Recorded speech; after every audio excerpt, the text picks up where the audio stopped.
So I come from a very long background of woodworking. I had my father as a mentor. I worked with him from the time I was a child.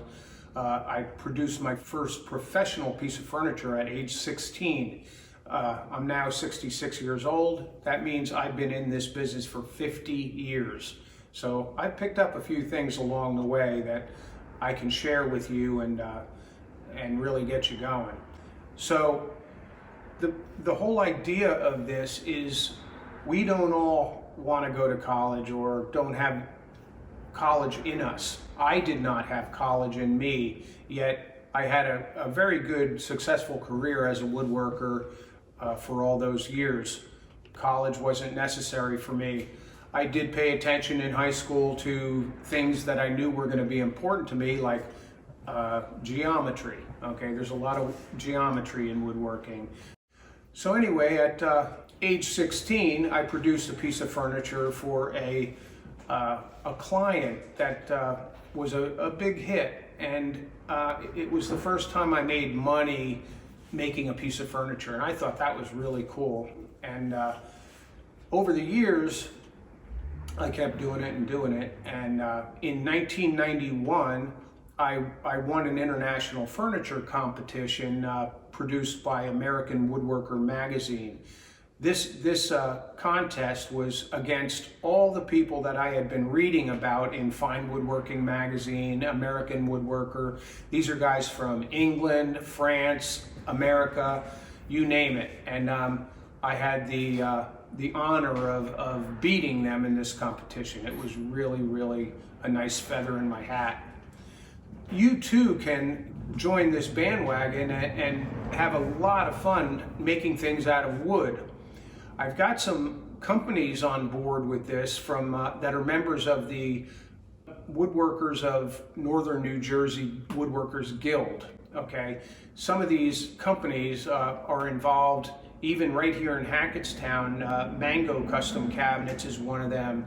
Randy Gemmenden, who has 40 woodworking employees, also approached me and said, Wally, if you would take some students and recommend them to us, if they're showing merit, then we would be interested in hiring them. So this is a twofold thing. You're not only going to learn some woodworking, but there could be a job for you at the end of the rainbow, and that's better yet. I've got several companies in that guild that are interested in this program. So we want to see if we can get the program going to that effect, and it could be a very good thing for a young man or woman to do. It's a wonderful career. It's something that I highly recommend. It's very rewarding. When you're working on interesting projects, you don't mind going to work in the morning. I never did mind. I always went to work with a smile on my face. So there you have it. It's in a nutshell, we want you to aspire to something that interests you as much as this interested me. So let's take a step forward and see what we can do. So this program starts out with two main classes, okay? No matter what your background is in woodworking, you have to take these two classes. I have professionals that come to the school that take these two classes. One of them is hand tool joinery. Now, hand tool joinery is the use of strictly hand tools, and I teach you how to sharpen things to a mirror finish. They make the woodworking end of this so easy. You're not fighting the work. You're cutting like a knife through butter. It's really important to know that level of sharpening. Why do you need hand tool joinery? Because when you're in the field, in a woodworking environment, in the field meaning installations, trimming out a room or trimming out a cabinet job, you need those skills. You need to know how to cope a crown molding. You need to know how to fit something with fine edge tools. It's very important. And I ran this by these other business owners, and they totally agree that they want the hands-on experience of hand tools. It's very important. So that is what we do in the hand tool joinery class. I teach you from sharpening to joinery. You will learn how to inlay a butterfly joint. You will do mortise and tenon joinery with a square peg in a round hole, just like it was done 250 years ago. You will learn how to hand cut dovetails as if you were making a dovetail drawer, not with a router, but with hand tools, and you will do them with precision. We go through 6 weeks of that hand tool joinery class, and everyone comes out of it very happy. There's a lot to learn. There are techniques to keep those joints precise and accurate, and it's a rewarding experience. Then we go on to 6 weeks of power tool woodworking. Now you're all somewhat versed in power tools, and I take it to another level. I teach you how not only to use the tools, but how to set them up properly from scratch, okay? We will take a machine and basically knock it completely out of alignment, and I'll teach you how to bring it back and make it, again, a precise tool. We do this with the bandsaw, we do it with the joiner and planer, all the rudimentary machines, and each night we do something different with a different machine. You will learn techniques that you haven't done before, and I don't take anything away from your shop classes. It's just one step beyond, that's all. And you'll see that I can make things happen for you. Like, no one understands, how do you cut such a perfect straight line with a bandsaw? Well, I'll show you how to do that. My students are all really surprised that they can do that. And then I'll show you with the same bandsaw how to cut fair curves. Now, in my background, I was a boat builder. I worked on fine yachts in Florida, so I know all about curved work and compound curved work, where the bandsaw comes in and really shines. So we do all these nights, and you come out of it with a lot of knowledge about techniques, safety. I want everyone on board with safety, and I'm preparing you with these 2 classes to go on into the project classes. Now, the project classes are something that you now go home with a piece of furniture, okay, or at least some kind of an object. There's all different project classes that I offer. So once you take the first 2, you choose what project classes you want to get involved with, and those are really very rewarding, and I'm about to show you some of the projects that my students have done over the years. So these 2 projects here are among several that I'm going to show you that were first projects for some of my students in the past. This was a shaker tip-top table that my students 35 years ago produced. Okay, this involved a steam bent box, a dovetailed box, which was just like this. These were hand cut dovetails. Right, still nice and tight after all these years. And a nice sewing compartment here for, you know, whatever the women needed back in the day. This was designed in the late 1700s. This piece here is a replica of a piece that's in the Metropolitan Museum of Art, and it's another gorgeous project. This was an advanced radial arm saw class. This was produced solely on this machine with various setups and jigs and fixtures, and people don't know just how far you can go with this machine, but it would produce all of this, including the scroll work, the crown molding, the raised panel, all of that, all produced on the radial arm saw. So proudly displayed in the window of 128 Willow Grove Street in Hackettstown is my claim to fame, my Boston Bombay dresser.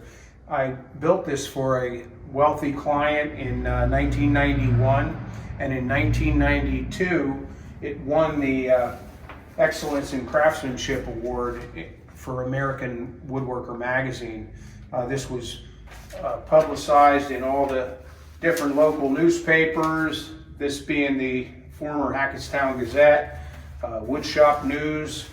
In the day, it was a pretty big deal, especially for me. But it won that competition because of things like compound curved dovetails. Now these are things that there's no other way to produce than by hand. They are not going to be done with any router jig or any CNC machine. They are produced by hand only.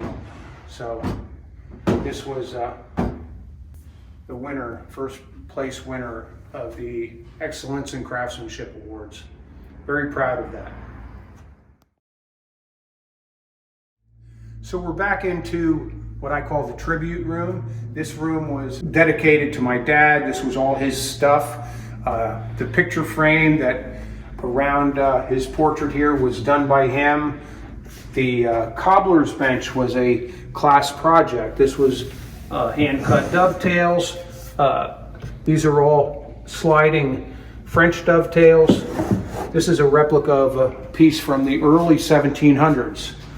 The workbench was a class project.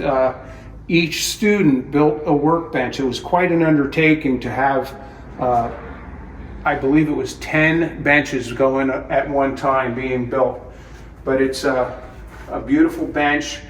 His cabinets here are something that I have all my tools in now, but he built these cabinets about 45 years ago.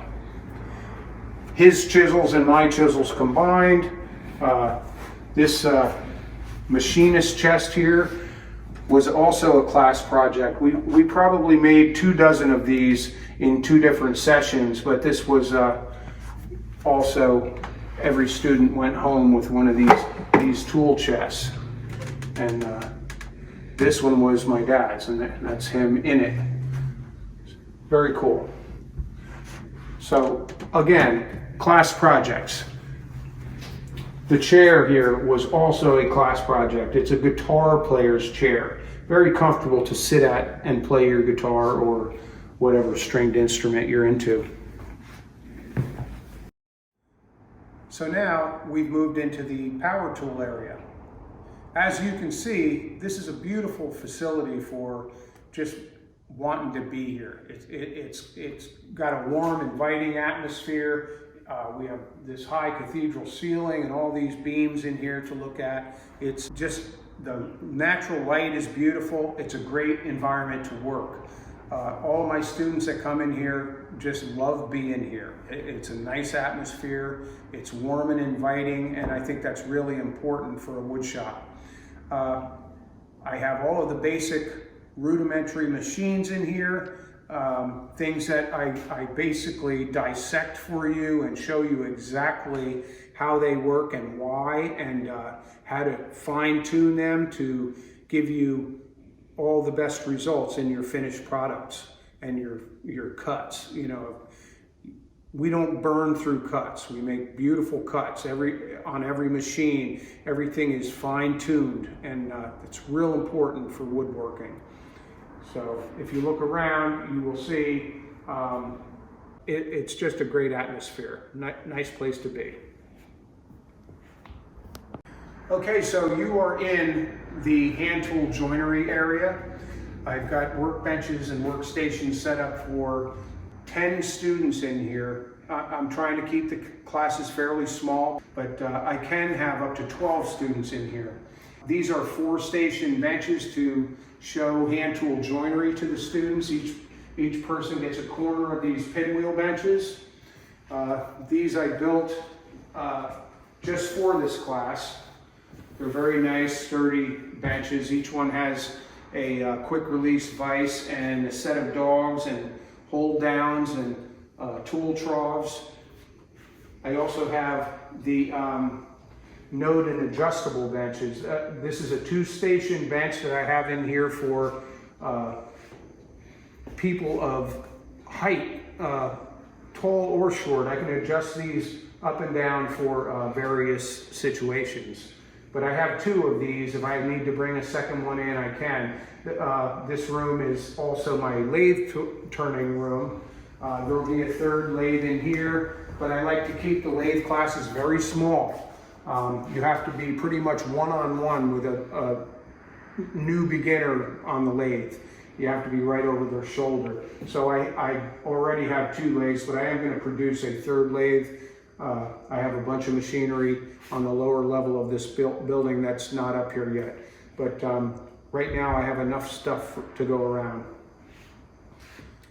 So I really hope that some of you young people take advantage of this great opportunity. This is really something that you can sink your teeth into and turn this into a career, and a good one. There's light at the end of the tunnel. When you have completed my 2 basic courses, I can offer certificates to you that you can bring to some of these businesses and tell them, hey, I went to Wally Kunkel's Mr. Sawdust School, and believe me, they're going to be all ears. They're going to want to know all about you. So here we go. Let's get something going.